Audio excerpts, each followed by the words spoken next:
we think we have to have really strong drugs to make any difference in the brain.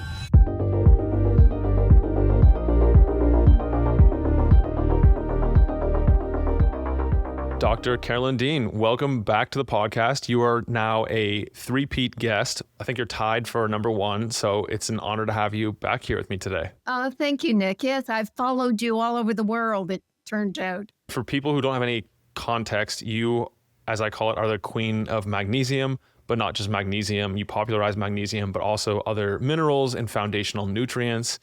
Today, we're going to be talking about your latest book, and we're going to start off with the world of, as you called it, nutritional psychiatry, and how these fundamental nutrients impact the brain and mind. Before we get started today, have you taken anything or done anything for your, let's just say, mental health specifically that's unusual? I've been living through the smart drug revolution, I guess you could say. I remember when Life Extension, they were starting to talk about smart drugs and nootropics, and I saw that happening. But what I knew about drugs, chemical drugs, synthetic chemical drugs made in the lab with coal tar, I knew the body would reject them. So whatever effects people get from smart drugs could be just a stimulation where the body is reacting against the drugs and incidentally making it seem like the person is benefiting. And that makes me think of when I talked to Mildred Seelig, Seelig. She was a top magnesium expert. And I called her when I was writing my first big magnesium book, The Magnesium Miracle. And Mildred said when she graduated from med school, she entered the pharmaceutical industry. Her job was to assess what happened to the various vitamins and minerals and hormones when people took drugs. And what she found consistently was that magnesium became elevated after a person took a drug. It happened over and over again. And it dawned on her, oh my gosh, are some of these drug effects created by magnesium being more available? It would come out of bones and muscles, go in the bloodstream, and then be available to go into the cells of the various organs, brain, heart, whatever, and create a beneficial effect that was attributed to the drugs. So when she took this information to her bosses, of course, they fired her or, just said, let's bury that. So seriously, what is happening? Nootropics, any drugs, shock therapies that we think are the latest, craze for your health, shock ice baths, shock hot saunas, and even hot yogas.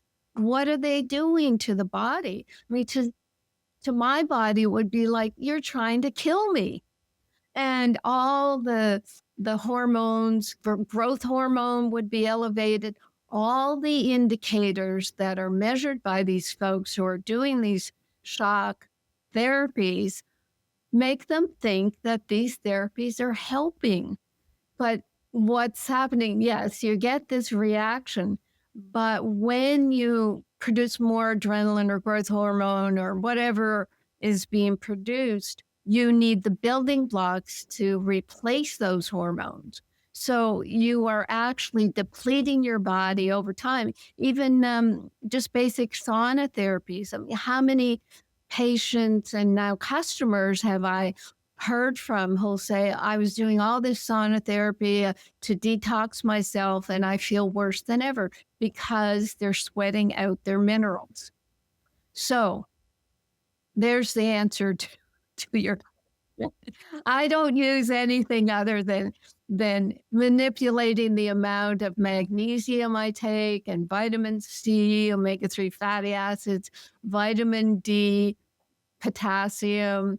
But as you know, Nick, I have them in the forms, the formulas in my company that are highly absorbed and effective and efficient. And of course, the nootropics range from like the choline you naturally find in eggs to the most crazy synthetic research chemicals and all in between. And I love, regardless whether you choose to go the entirely natural route or to use some of the more fringe substances, if you replete your brain and your body with the nutrients, you're going to be setting yourself up for a better experience overall with less depletion, because then your body isn't having to strip it from other places. Perfectly said. Yeah. My experience when I was maybe 10 years ago, when I was first getting into the sauna, is I would really overdo it. And I've mentioned this back in the previous episodes with you, numbers 153 and 176. But then I started cramping and having like the side effects of over sauna use and also over cold plunging. And then I did increase my mineral supplementation, but at a certain point, I was just doing too much of it, and I didn't need a 45-minute sauna session 6 days a week, 7 days a week. Just cutting down the time and the frequency a little bit made a much bigger impact than continuing the way I was going. Yeah, and that's why we call it biohacking. I tell some of the young people that interview me, I've been biohacking for 55 years.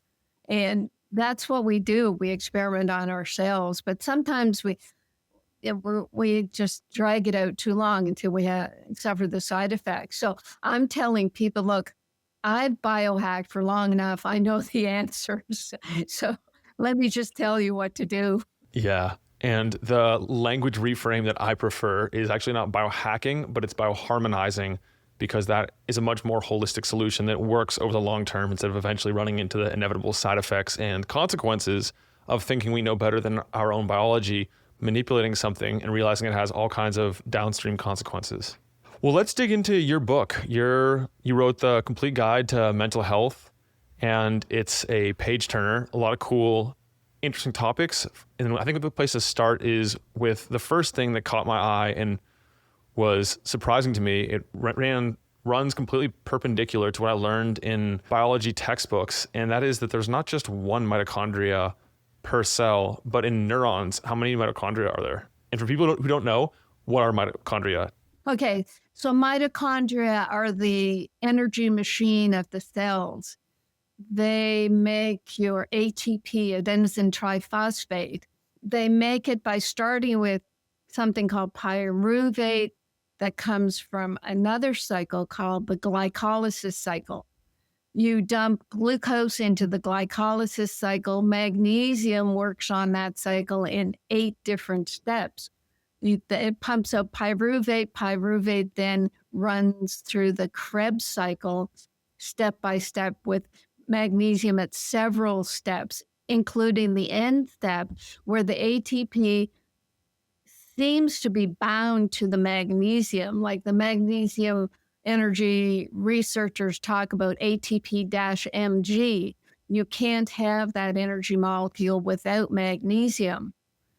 So what I learned about, say, heart disease, because I got into magnesium because I had heart palpitations, and magnesium, quote, cured me. In the heart, each cell has 5,000 mitochondria. In muscles and most other cells, 1 to 2,000. So I thought, bingo, the energy required by the heart is made by all these mitochondria.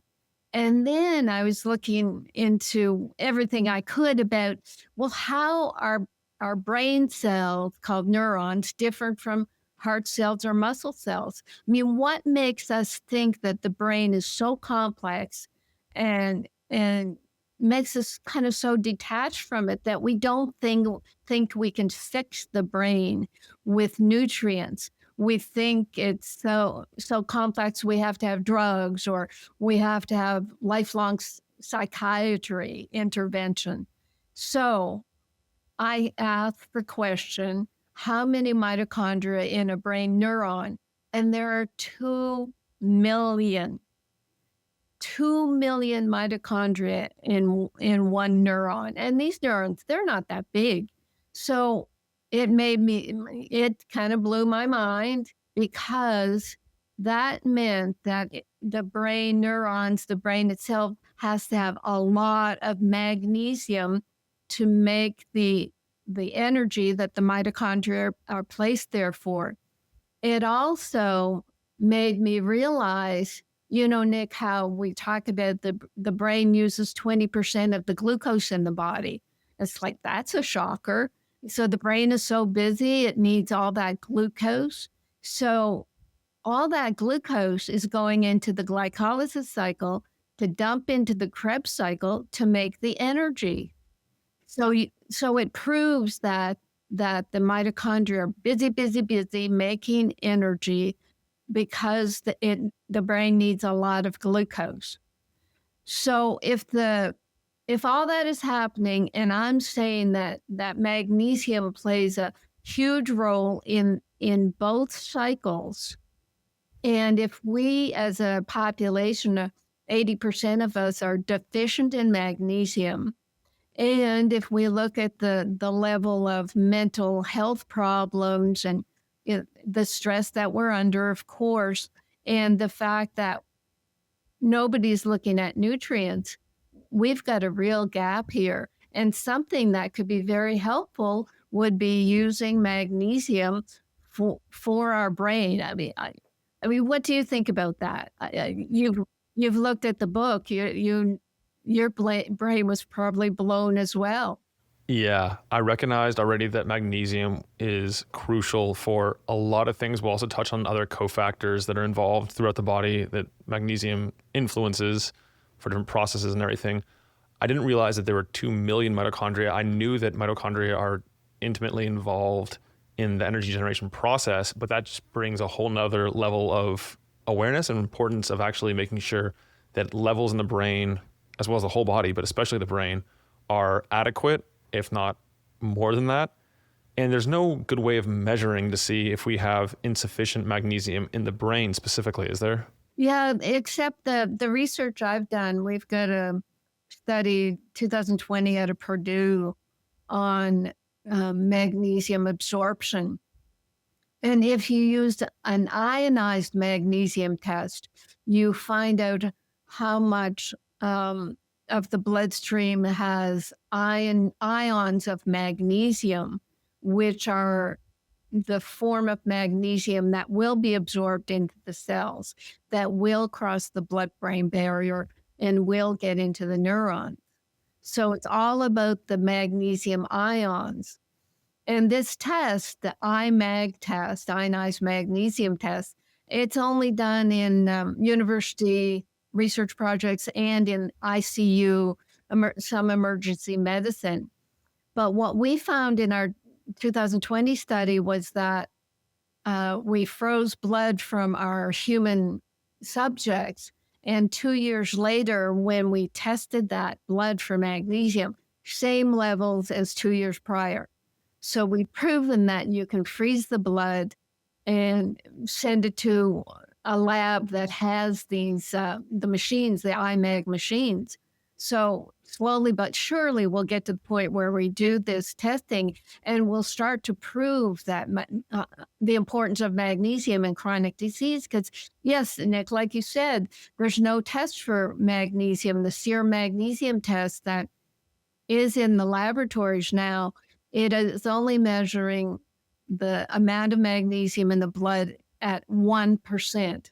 So there's only 1% of the total body magnesium in the blood. So we're dipping into that pool, and we're just going to come away with a very narrow margin of magnesium that the doctors have felt is so inaccurate and unimportant that they don't even put it on an electrolyte panel. So you're going into the hospital with a magnesium deficiency, heart arrhythmia, heart attack, you're in heart failure because of magnesium deficiency, and they don't even measure your magnesium. So this is how bad it is in cardiology right now.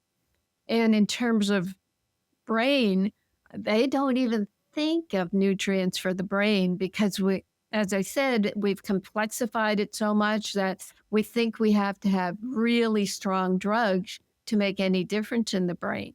But as we're saying here, if you've got all these mitochondria needing all these nutrients, and as you say, it's more than just magnesium, you have to have that neuron strong enough to hold in the mitochondria and everything to make it work. That means you need essential fatty acids, you need vitamin D, you need these fats to make strong membranes. You have to stay away from the omega-6 fatty acids that want to come in and make weak, leaky membranes for your cells and your neurons. So the omega-3 fatty acids are very important. And in my world, I live in Maui, so we're always loving this 3 or 4 months that the whales come, the humpback whales come down from the Arctic. Their food is krill, and what is the most common fish oil that's used in omega-3 fatty acids? It's krill. So I don't want to destroy the krill as the food for our favorite friends out here. So I made my formula out of algae, because what makes the the essential fatty acid omega-3 in fish, it comes from them eating algae. So that's the source. So I just go to the source, and you can buy clean algae and not have to get fish oils that have to be tremendously processed to take out all the toxins and waste and mercury and everything that ends up in fish liver.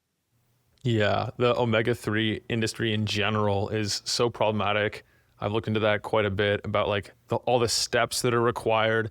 The product you get is often already rancid. Then you put it in your body, you're increasing oxidative stress and a lot of other issues, just trying to do something healthy and not knowing that that's causing those issues.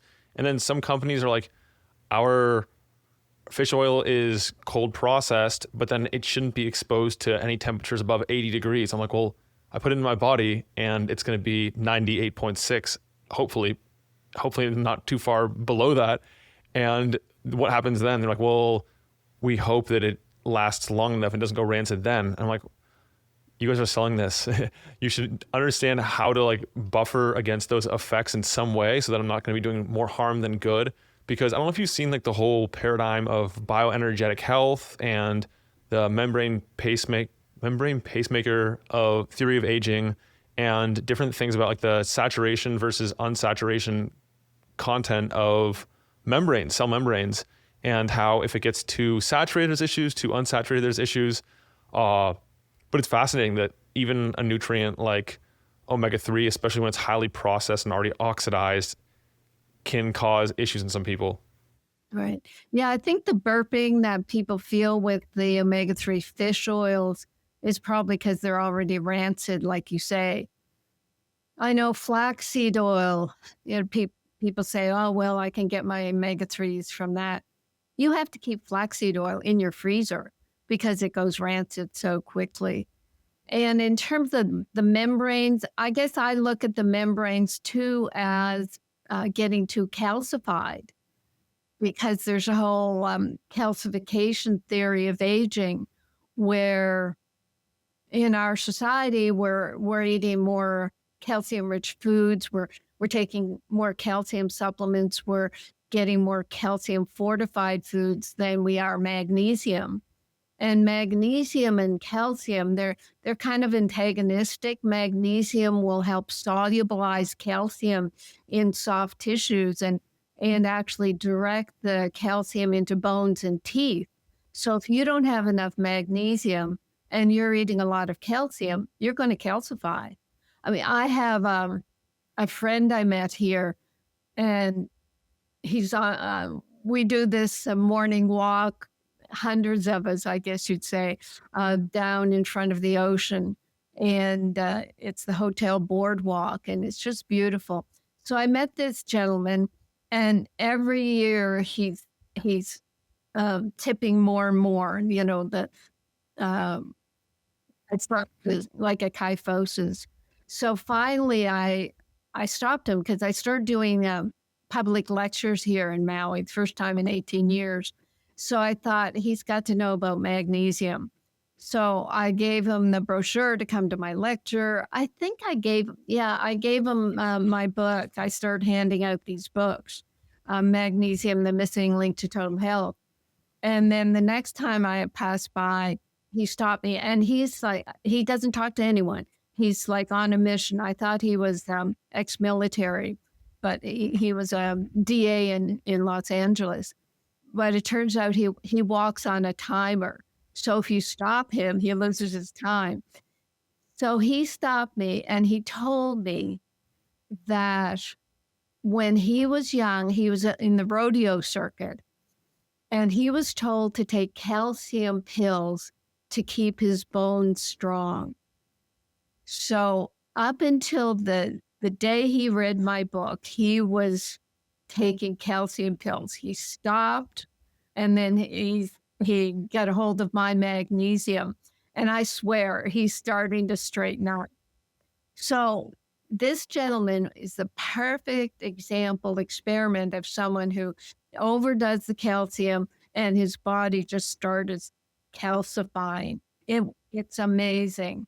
So that's my theory of aging, but I come at it from the magnesium angle. But I certainly don't forget about the membranes having to be very strong, because what happens with cell membranes and with tissues, they need a lot of collagen, and the vitamin C that we're being told to take, the RDA is 60 milligrams.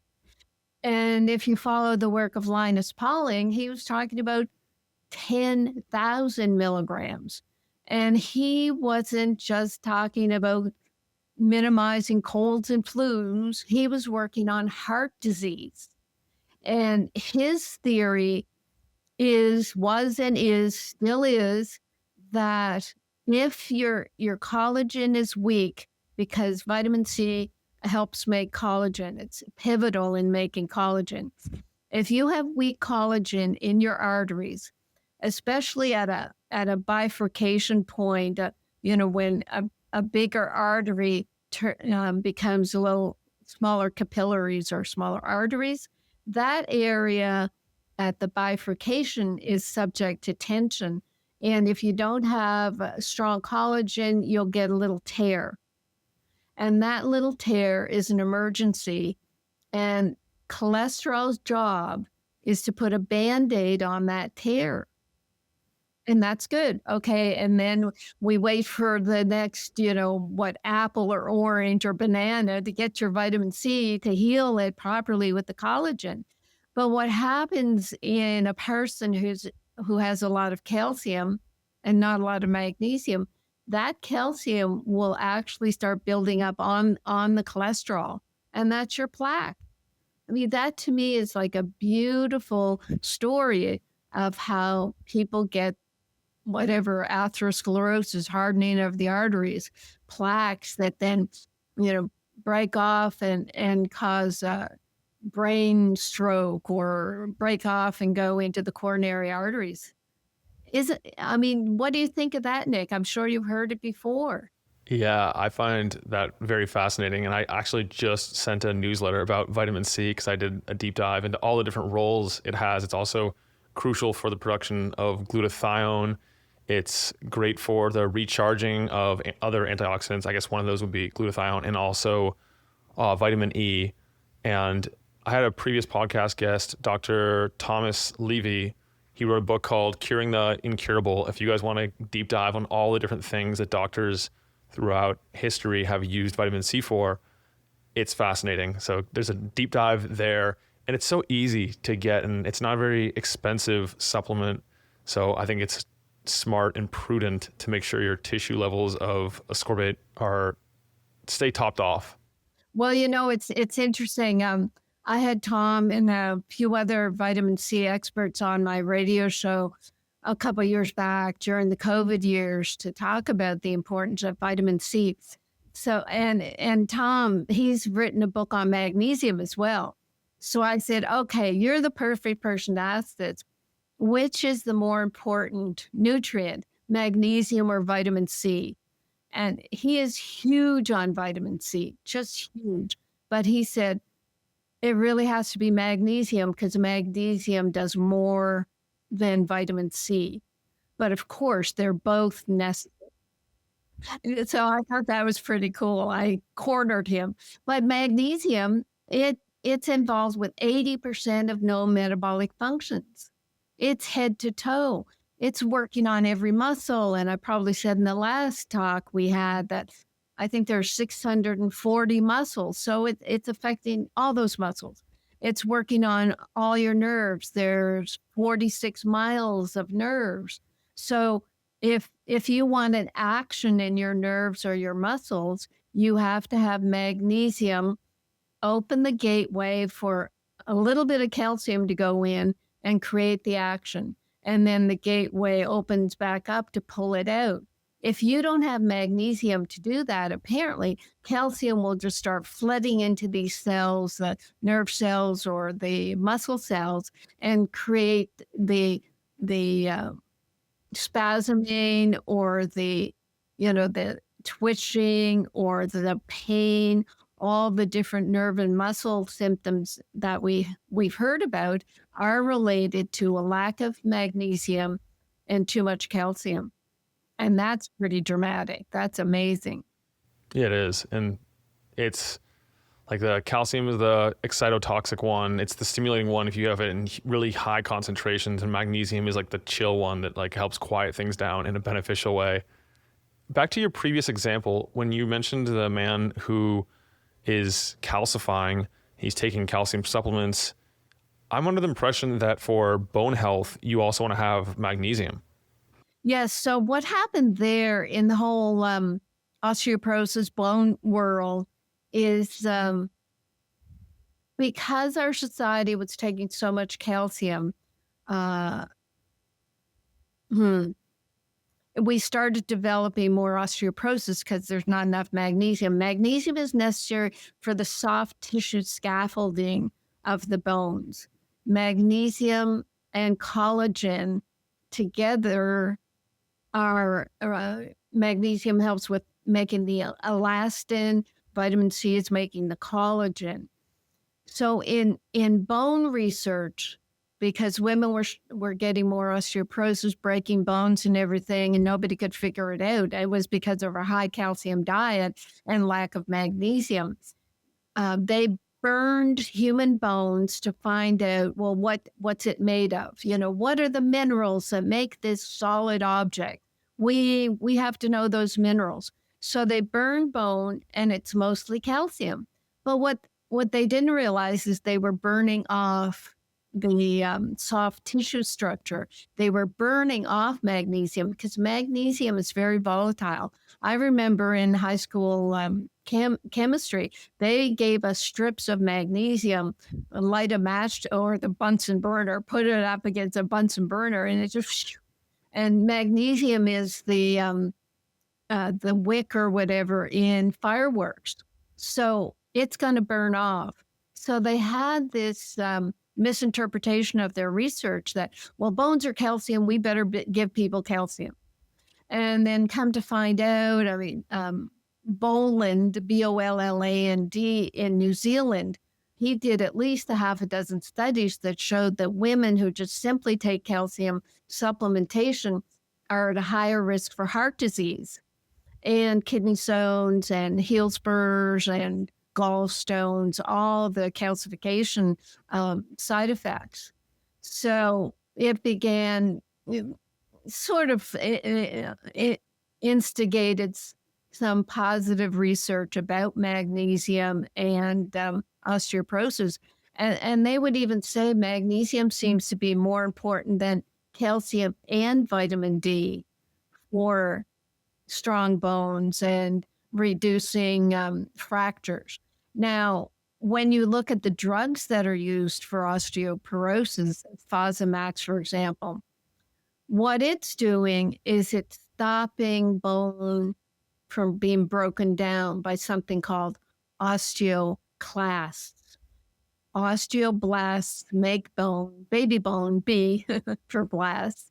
So they make bone, and then the osteoclasts model bone and put it into its correct structure. If you stop the osteoclasts from working, which is what Fosamax does, it kills osteoclasts.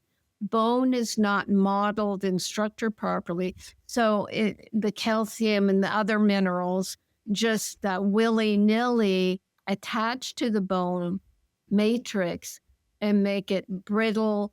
It may look okay on the DEXA scan, but it is brittle bone. If you look in, higher, high definition, it's all wiggly squiggly. Fosamax is so bad that dentists won't work on the jaws of people who are taking that drug because the bone is so brittle. So they've created, better looking bone maybe, but they've made brittle bone. And it's very frustrating because I've seen so many, strong women, just incredible women who will be brought to their knees when they get this stupid DEXA scan that says, "Oh, you're osteopenic," which means you're getting less bone. Yeah, we're going to get a little less bone as we get older because we aren't moving around as much. We aren't doing the things that, running and whatever when we were younger. And that's why we have to keep moving. You can build up bone very easily. You can build up muscle easily, but you have to work at it.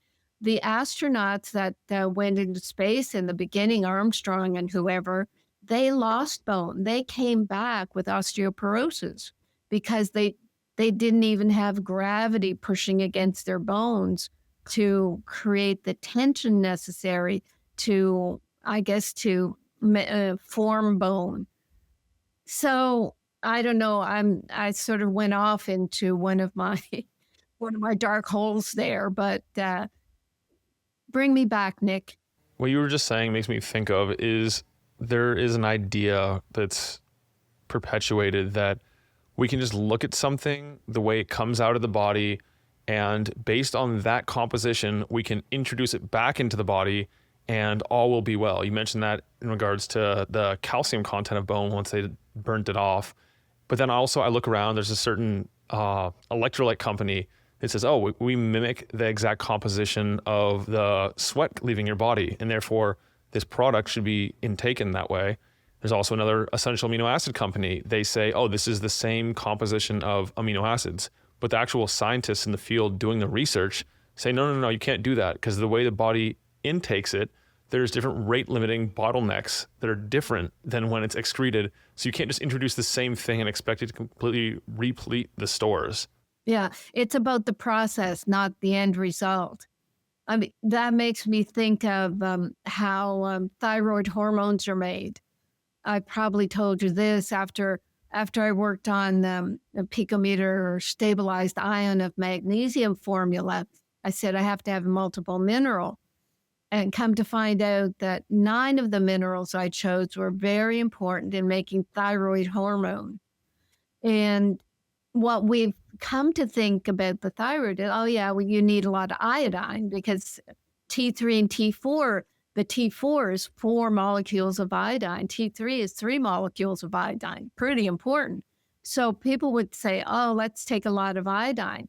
But their roadblock being when you give the body all that iodine and it makes the first step of making thyroid hormones, it overwhelms the next step, which may require something like selenium.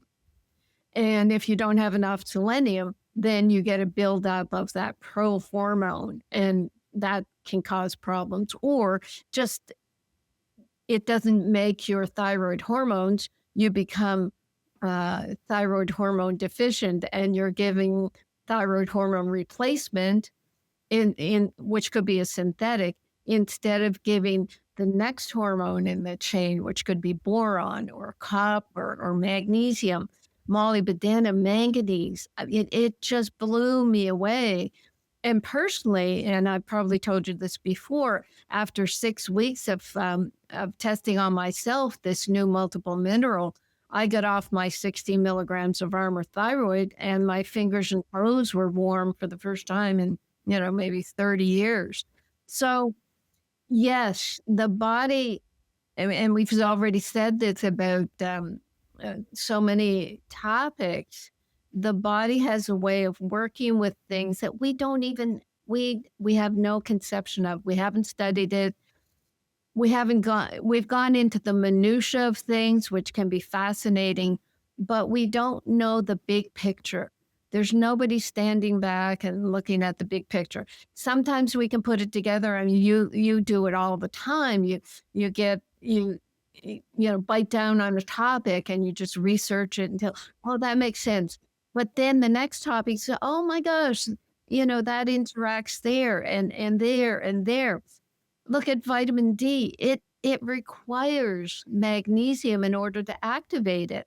So that means to me, every vitamin D study they've done, if they don't assess the magnesium content or intake of their subjects, they don't know what they're getting. So they're making all these conclusions, based on, yes, just one little aspect of nutrients, not realizing you have to look at the whole picture. I also like what you said about iodine, because I used to supplement iodine and actually stopped simply because it's more complicated than that. And Dr. Alan Christensen, I think his name is, he's like a thyroid expert, and he cautions against excess iodine supplementation, especially the high dose iodine supplementation. I wasn't sure of the exact mechanism why, I don't remember, but it sounds like that's probably it. You're probably missing the other building blocks, or at least your average person's missing the building blocks, so that you're not actually getting the full cascade of hormones and metabolites that you would if you make sure you're getting all the nutrients appropriately. Yeah, it's almost like you take a high dose of one thing, it will cause a demand on several other things, and then that demand on several other things will deplete them, and then all the things that require those three other things, they become depleted. So it's like this ping pong effect, and that's what happens with a lot of bioharmonizing. If you just take a high dose of one thing, and in the beginning, oh my gosh, I feel wonderful. Like Matt Blackburn, when he decided to donate blood because he learned that too much iron is bad for the body. He said the first time he donated blood, he felt terrific. The second time, it just whacked him, and it took him months to recover. So yeah, everything in balance. I guess what we're trying to say. I used to donate blood regularly also, and I cut back on that. I do every once in a while, but not very often. And after our last podcast, I started adding some more copper to my routine. I don't even know if this is going to be bioavailable copper, but I also sometimes drink out of a copper non-coated cup simply because ceruloplasm was low. And I saw it was like a paradoxical blood work that I had low levels of certain things and high levels of like iron saturation, I want to say it was, or something. And I started looking into it and realized that could be the culprit. Uh-huh. Yeah, ceruloplasm is awesome. I think, who was it? Oh man, Pfeiffer, way back in, was it 70s or 80s? I mean, when I was first in med school, um, this Dr. Pfeiffer, PhD, I think he did a lot of mental health stuff. He started telling everybody we had too much copper. He made everybody scared of copper. And to this day, people are worried about copper, but copper is so important for your ceruloplasm, which is a transport protein that carries copper and iron. So if you have iron deficiency, it could be because you don't have the transporter, which is ceruloplasm, which requires copper in order to be created. So, and bioavailable copper is essential, and that can be in food, but it's also in my picometer stabilized ion of copper. I don't do a copper alone. I do a copper in my multiple, and I do a zinc and copper. Because what I saw during COVID, zinc is so important for the immune system. It's what is stimulated with the use of ivermectin and hydroxychloroquine. It's zinc that's doing the job. So a picometer stabilized zinc is important. But I didn't want people taking high dose zinc, which, 10 or 20 milligrams is about all I think people need of a stable ion of zinc. But I would always put in 1 milligram of copper to 10 milligrams of zinc as a balancer. Because if you take high dose zinc, which some people are talking about 50 milligrams, but it's a zinc compound. If you're taking that much zinc, you are going to reduce your copper absorption. And copper, as we say, is absolutely crucial. How'd you settle on a 10-to-1 ratio? Yeah, I probably read it over the years. I mean, it comes to me from my naturopathic training. What have you heard? No, I'm just curious. I don't remember the dosages off the top of my head or the ratios. I'm always curious because there's like a lot of different perspectives and opinions. And of course, as nutrients are more explored, of course, that will change, I'd assume. But yeah, just formulation wise, I'm always curious. How about one topic I saw in your book that is hotly debated is the role of glutamate and monosodium glutamate, or MSG. One camp says that these things are totally benign and safe, and the other says that these are very neurotoxic. And based on what we were talking about earlier, having unbalanced calcium magnesium levels can be excitotoxic. It stands to reason to me that glutamate would also be something somewhat similar, because glutamate is excitatory. So Right. where do you stand on the MSG topic? Well, personally, MSG, I react to it. I get a headache. And that was, back 30, 40 years ago. So I've always avoided. But the glutamate, then the neurotoxic aspect of it, I picked up when I was talking with Russell Blaylock. He's a neurosurgeon, and he's written a book called Excitotoxins, The Taste That Kills. And he's been very vocal about the sweetener, artificial sweetener, aspartame, and the glutamates. And then doesn't Robert Lustig, the pediatric endocrinologist who did the received video called Sugar the Bitter Truth. And he talks about glutamate being one of the factors that you have to avoid to stop insulin sensitive or insulin resistance. But I'm a little bit, I think it's glutamate he talks about that we have to avoid that. I'll have to look into that. But verboten for me. Yeah, there's not really any reason. I mean, I see people that advocate online just buying it bulk powder and just sprinkling it on your food to make it taste better. But even if it was totally benign and that was safe, you're going to desensitize yourself to that. So the food you eat that doesn't have MSG powder sprinkled on top isn't going to taste as good. Right. Yeah, that's interesting. I hadn't thought about glutamate, but I was listening to Lustig on insulin resistance, and he was throwing in glutamate there. I'll have to check that out. There's so many topics to try to stay on top of. But I love it in my world because I basically just look at the basic 8 or 10 nutrient. Well, there's a multiple mineral, but in general, I just look at a handful of nutrients as being the bases. If I'm saying that 80% of known metabolic functions require magnesium, and that comes from who was it? I think it was 2019. It was written about, and I'm forgetting her name right now. That means if you're not taking 600 milligrams of magnesium a day, then you're not activating all your enzymes. And it has to be an ionized magnesium. See, this is my kind of breakthrough, Nick. When I discovered my heart palpitations after this is after Random House asked me to write this book. I was in New York.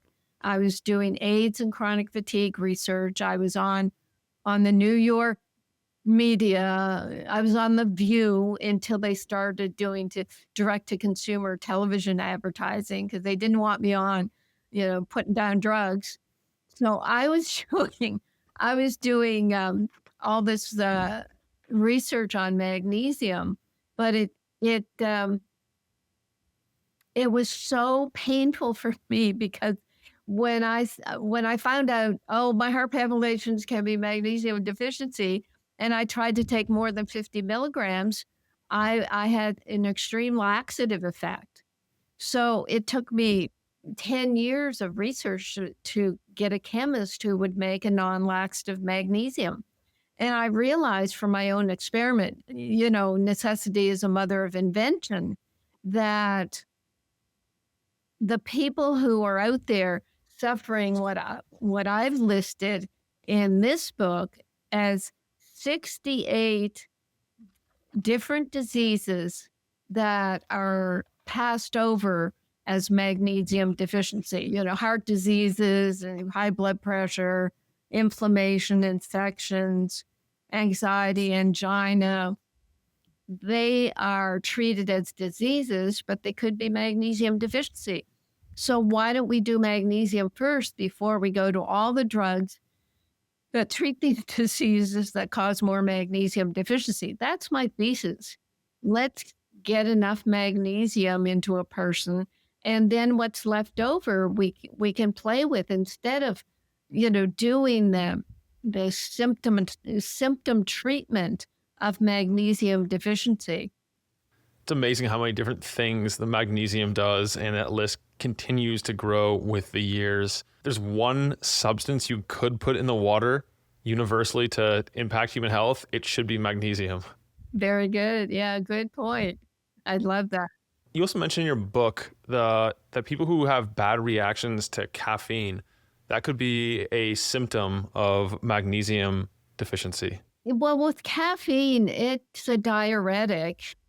So people lose magnesium when they drink caffeine, but they also use it to wake up. I mean, it's ridiculous.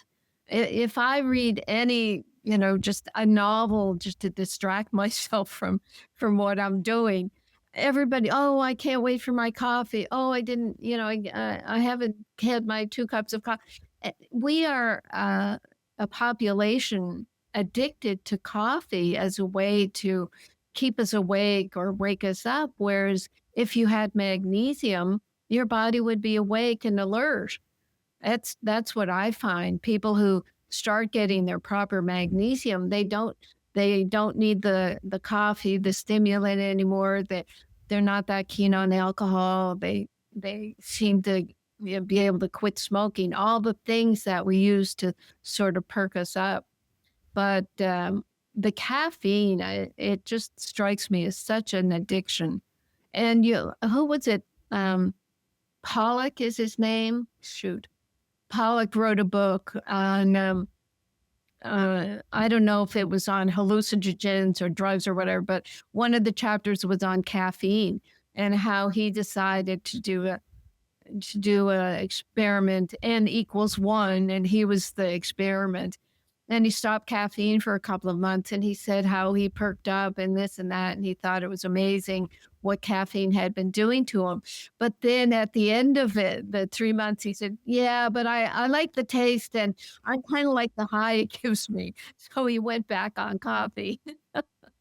But I never got into it. I would be too impatient. Even we drank tea, and my mom drank tea. I'd be so impatient. I'd take a drink and it would burn my tongue. So I stopped drinking any hot beverages. So I never got into the coffee scene, which was good for me because I I I joke with people that the only coffee I take is in my coffee enema. Oh, that's good. And also, caffeine affects people so dramatically differently. Like if you're a slow oxidizer versus a fast oxidizer. And also, I noticed from working with women that they tend to not do as well on caffeine as men do. Paint with a very broad brush here. And also, I do the same thing. Every once in a while, I'll take a long period off of no coffee. And I say long because it's really only like 2 or 3 weeks. But then I come back to it and it feels like a totally different experience. And after about day 5 or 6, my baseline energy and mood and outlook on life, it definitely creeps back up to above what it is usually. And dare I say, above what it is when I'm using caffeine regularly too. Yeah, so going on and off would give your body give your enzymes a chance to shift because I guess the toxic metabolites of coffee, it creates certain enzymatic patterns. But yeah, if someone is taking 6 and 8 cups of coffee a day, that's problematic.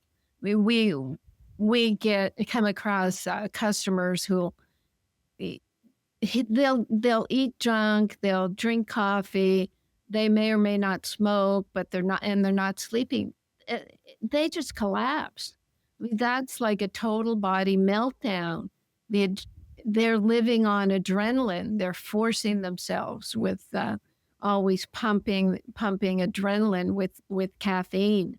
So we've got that type of addictive behavior in young people now, and I mean they get themselves back on the nutrients and a proper diet, but I've seen that too much. I see too much of that. It's also interesting to me that you mentioned that when you're properly nutriented, that's not a word, but I'll make it one. I also have higher energy levels. Like I will sometimes have my nutrients and minerals before I go on a nice long morning walk. And then on my morning walk, I'll notice, oh, I feel great right now. I don't need anything. Then I get home and of course I decide to make myself a coffee anyway, but I never connected the dots that might be related to the magnesium intake. Well, if you think about magnesium being necessary to make your ATP, then you're definitely using it for that purpose. And I think one of the biggest symptoms that people come to their doctor about is fatigue and not sleeping. And instead of saying, "Well, take magnesium," the doctor will say, "Well, here's a sleeping pill," but not telling them that you're not supposed to use a sleeping pill for more than 2 weeks because it can become addictive. Or if you don't have energy and you seem listless and you complain about your mood, then they'll say, "Oh, well, maybe you're depressed," and put you on a drug that maybe has a fluoride molecule in it that will be broken down in your gut, and the fluoride will bind with magnesium and make it unavailable. So that's how the drugs can be depleting your magnesium. What should people look for on the label or the drug name, the active ingredient name to know if their medication has fluoride in it? It's a simple Wikipedia search. You just type the name of the drug in and Wikipedia, it will show you the chemical formula on the side. And if it has an F or 2 Fs or 3 Fs or 6 Fs, some of these drugs have 6 Fs. The one that comes to mind is desflurane. It's an inhaled anesthetic that's used in surgery. So it's just ripping off your magnesium. And what did they say about surgeries? Is a lot of people come out of them with heart palpitations. And to me, that's magnesium deficiency. So fluoride and fluorine, those displace magnesium and other minerals. They don't displace. It makes a magnesium fluoride compound called cellate. Oh yeah, that's a nasty one too. Yeah, and that cellate will it'll deposit in tendons and joints, and that causes the joint pain and tendon rupture. That is actually a black box warning for a fluoride drug called ciprofloxacin, an antibiotic. So the story I tell there is the athletes who come to us and say, "Hey, I had tendon rupture. I heard about this. Cipro does it. I take Cipro every once in a while, so I can get rid of a cold when I have to do an event." So it's this accumulation of these fluoride drugs that can affect even young people. But we've gotten away from the brain. Have we done enough brain? I mean, More on the brain, something else that is very important to energy metabolism and overall cognition you wrote about in your book, and it's also very big in the pro-metabolism energy first crowd, and that is the B vitamins. There are 3 that are written about mostly and talked about mostly in pop culture, B6, 9, and 12, but there's more B vitamins.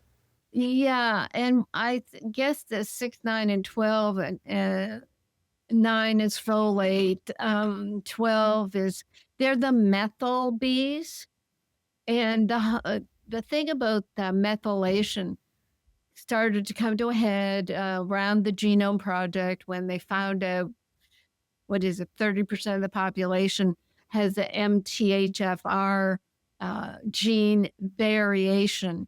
It's not I don't call it a genetic abnormality as if it's untreatable.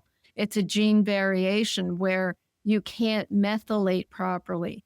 And methylation, if you look into that, it's doing genetics, it's doing metabolism, food breakdown. It's everywhere in your body, methylation. But when it comes to genes, you know how important it is because it can affect the genetic structure anyway. Because it's such a problem, people think, oh, yeah, we got to give more bees, but they went synthetic. And the synthetic bees are not necessarily methylated, and they aren't methylatable because they're synthetic. So what I work with, there's 8 bees. I make 4 of them food-based and 4 of them methylated and low dose because the body doesn't deal well with sort of being pounded by high dose synthetics. What we're looking for in the cells, it's receptor sites, and these receptor sites, they need a little tweak, and then apparently the nutrient goes in. But synthetic nutrients just pound on these receptor sites. Eventually, they'll open up, and you'll get some reaction. That's where I noticed this in my evolution in medicine. I went into medicine wanting to do natural medicine, but there were no naturopathic colleges, and I didn't even know there was such a thing as naturopathy up in Canada. So I went to med school and then did my naturopathic training afterward. And the nutrients that were available back then in the late 70s were all natural. They were all food-based. And then when the industry, got accepted and got lucrative, they decided that, oh, let's make these chemicals can be made in the lab. Let's make them out of coal tar. They look just the same, but they're different rotational spins. So they're not going to fit into the receptors the same way. So it went from low dose food-based nutrients to these synthetics. And then I watched doctors would say, well, the 10 milligrams isn't B vitamin complex. 10 milligram in general isn't working well. Let's use 25, and then let's use 50, then let's use 100. Oh, well, I think we have to inject it.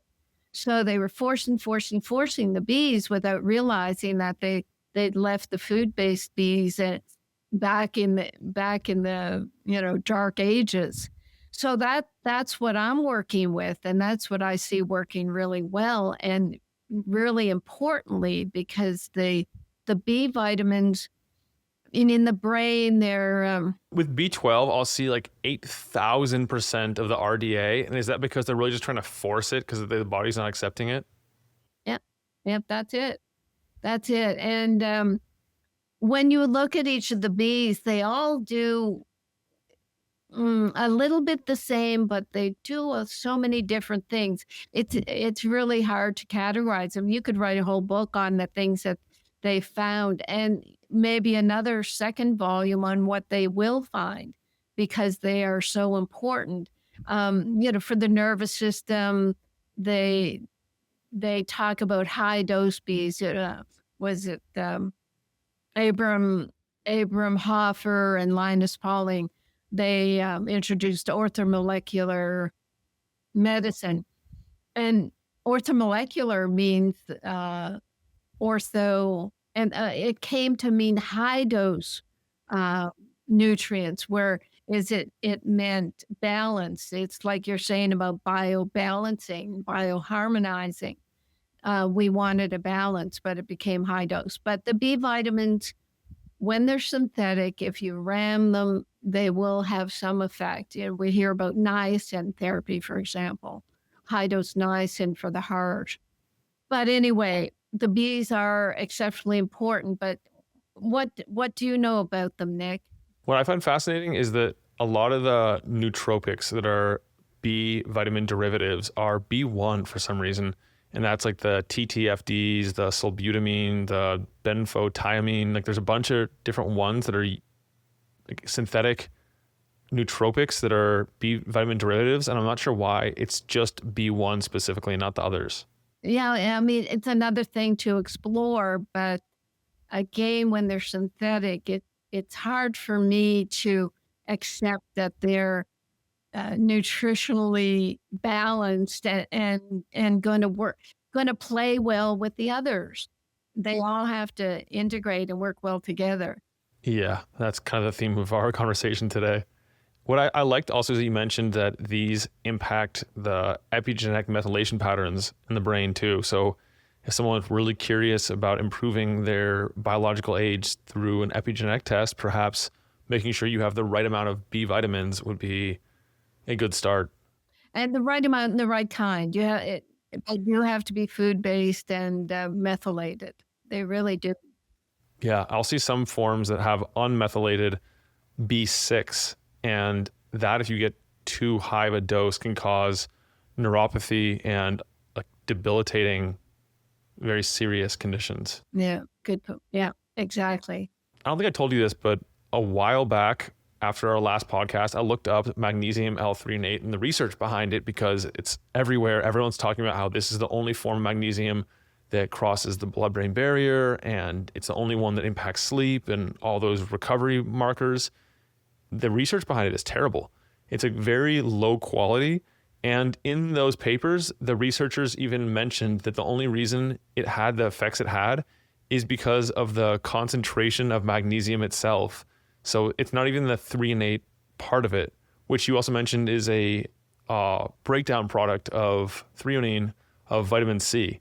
So I was just like blown away that the entire industry has this perception of magnesium L-threonate being the brain magnesium when there's like nothing supporting it, next to nothing. And like good old fashioned ionic magnesium probably is going to have the same, if not greater impact on the brain, but it's not as well researched in terms of like ionic magnesium in cognitive function, is it? No, we've just done an absorption study. It's just so expensive to do these studies. But the threonate people, it's not a threonine, which is an amino acid that is good for the brain. It is just a breakdown product of vitamin C. But they did a rat study that showed that in cerebrospinal fluid, there was 7% more magnesium from the threonate group rats than I think it was a citrate group. 7% difference. And with that, they did their $1 million marketing and they made everybody think, like you said, that it's the best of the best. But what I have said about that and probably said to you already is that any magnesium will help the body. And some of the breakdown of a magnesium compound, like even magnesium oxide, that's 4% absorbed, when it breaks down into its constituent ions in a dissociation in the bloodstream, You'll get a magnesium ion, it'll pop into the brain. They've done enough studies with magnesium oxide over the years. It was the first magnesium that was used in research. They have positive brain effects. You cannot go wrong. Go to your cupboard right now and you'll see a magnesium. Start taking it. If it's a powder, put it in water and sip it through the day. Don't just take one dose and, oh, I'll take a dose at bedtime and I'll be fine. You sip it through the day. If it's a liquid, even better. That's what I work with. But the powders are good to put in water and take through the day. That's what I've been doing since our last conversation too. Instead of just taking the mineral-rich shot in the mornings, I mix it into my water and sip it throughout the day, along with my shilajit and other things. So I'm getting a constant infusion of minerals. If people want to try your products, where do they go? And also, if they want to connect with you, where's the best place for that? Right. My storefront is rnareset.com. rnareset.com, and my educational site is drcarolyndean.com. And there's my radio show, my articles, blogs, outreach, interviews, everything. And books, my library.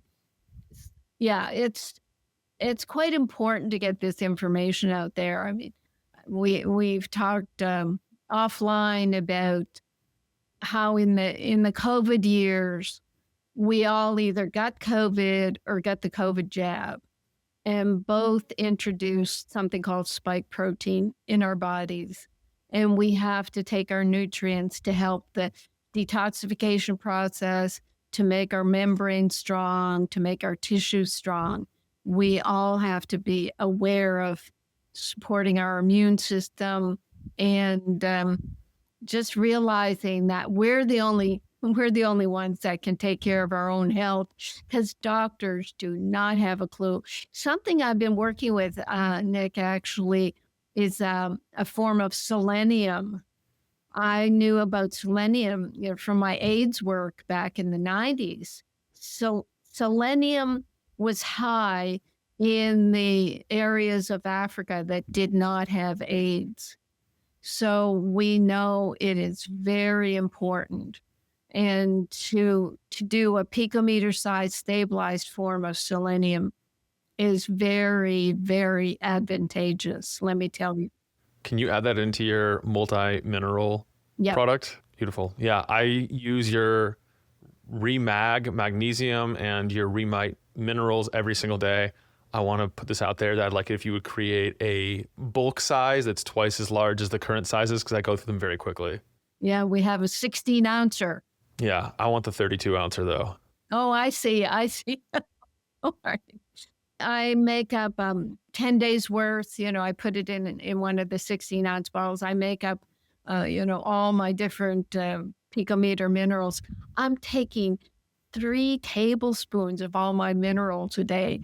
But seriously, I mean, how good is it? Here I am at 76, feeling better than I did in my 30s, because I was developing so much magnesium deficiency, but still high functioning. I pushed and pushed and pushed. But when I found out about my need for more magnesium and then created the picometer minerals, boom, I'm good to go for another 30, 40 years. Oh, question for you that I just thought of that might also apply to people who are not using or just using generic mineral products. If I have your multi-mineral, I've been adding that with my magnesium specific, like ionic magnesium of yours. Is it better to separate those, or am I gonna mess up the ratios at all by combining them together? I don't think that's a problem. People ask me about, we're not supposed to take calcium with magnesium or whatever. And I said, God put all the minerals together in your vegetables. So don't think that you have to separate them. You know what I'm saying? It's like the body figures it out. As long as you don't overwhelm the body with more than it can handle and process at once. Yeah, that's why we're both talking about drinking your mineral water throughout the day. Last time you mentioned that a good defense against heavy metal poisoning or toxicity is to be fully mineralized. I'm curious if you looked into the impact at all of the minerals on microplastics, if there is any. Right. Well, with the microplastics, I'm saying really get your fiber going. And by that, I just mean something like psyllium seed powder. I got into psyllium seed because when I started intermittent fasting, 2 meals a day, really cut back on my food amounts, my stomach kind of shrunk. So I didn't feel like I needed to eat so much. And with all on my formulas, I don't feel hungry and I feel satisfied because I'm getting out of my formulas what we should be getting out of our food. We're not getting the nutrients out of our food anymore. So with the 2 meals a day, I wasn't getting as much fiber as I thought I needed. So I take a good tablespoon of psyllium seed powder every day. And I think that's going to help draw out the microplastics. I, uh, I haven't really, I've certainly thought of it. What could we do? What specifically could we do? I think they're a foreign body. The body doesn't want them. They can be, I think, I don't know if this is true. They're probably being stored in fat. So if you can lose some fat, then those microplastics get back in the bloodstream, we start pulling them out with the fiber, and probably the magnesium is going to do something, but they're a plastic. They don't have a chemical charge. So they're not going to, what are they going to bind to except something like a fiber that will just pull them out if they're in the digestive tract. If they're in the bloodstream, what happens in the bloodstream? They'll go through the lymphatics and the cisterna chyli up here in your chest. And I think they will eventually get dumped back into the intestines, but I think I might just be making that up. But I don't know, Nick. What have you heard about it? It is interesting that this is problematic now. We're eating a credit card a year. Oh, I think it's a lot more than a year now. I think the more recent research is like a credit card a week or something ridiculous. But there's also like microplastics and nanoplastics. And it turns out all the people who are talking about how they can taste the plastics in the water bottles that have sat in the sun for days on end were actually onto something. And it really was because they were consuming literal plastic. And I haven't seen any research on the role of minerals on microplastics and nanoplastics. I wouldn't be surprised if it has some kind of effect, whether it's like helping the body, I don't know, excrete them more effectively, but I haven't seen anything. So it's just pure speculation. Yeah, another thing that I'll have to look into. I can think of so many cool studies to design around your mineral products, such as the impact on satiety hormones, the GLP-1s. Perhaps this could be another natural alternative to the GLP-1 drugs out there. Obviously not as powerful, but there's a lot. And I hope that this area receives more research and attention in the years to come. I'll have to talk to Bobby Kennedy about that. Yes, exactly. Well, Dr. Dean, how would you like to end our episode today? Any final takeaways you want to leave listeners with? We have to be appreciative of what we have. We've got to be thankful, be smiling, be exercising, do all those happy things, because I know in the world we live in now, there's a lot of stress, a lot of distraction. But I think if we kind of have to isolate ourselves a little bit, do some good work, hug people more. My husband laughs at me because, when friends talk about, oh, I was walking with Carolyn and everybody comes up and hugs her. And to me, it's just normal. But, to my husband, he thought, that's so bizarre. Why are they hugging you? And it's wonderful. You can find the most awesome people. I told the story on my radio show on Monday. There's this woman in our local Costco, and she came up to me one day to help process me faster through checkout. And I just got a hit of such good energy from her. After I went over to her and I asked if I could touch her. And I told her that she had such radiance and such energy. And then I saw her a second time, and I went up to her and she gave me a big hug, and I literally tingled. So if we can, just express that and reach out for that. I mean, I'm down there hugging the boat boys and the billionaires. I mean, I don't care, they're getting it. And then there's along the walkway, there's these, well, they call them feral cats. And they come out and they'll wind around my legs and I don't even feed them. So just bring the energy in and use it. And this world would be a much better place if that was the universal perspective and the actions align with that. And thank you. Thank you for what you do. Seriously, thank you. Likewise. I appreciate you coming back for a third time. If you guys want to check out more, you like this conversation, you can go back to episode number 153 and also 176. And then if you want to try some of her minerals and other whole foods derived supplements, you can use the code URBAN on rnareset.com, and that'll save you 10% on your order. Well, thanks again. We'll be in touch. We'll talk again soon. Thanks, Dex. Love you. Thanks for tuning in to High Performance Longevity. If you got value today, the best way to support the show is to leave a review or share it with someone who's ready to upgrade their health span. You can find all the episodes, show notes, and resources mentioned at outlier.com. Until next time, stay energized, stay bioharmonized, and be an outlier.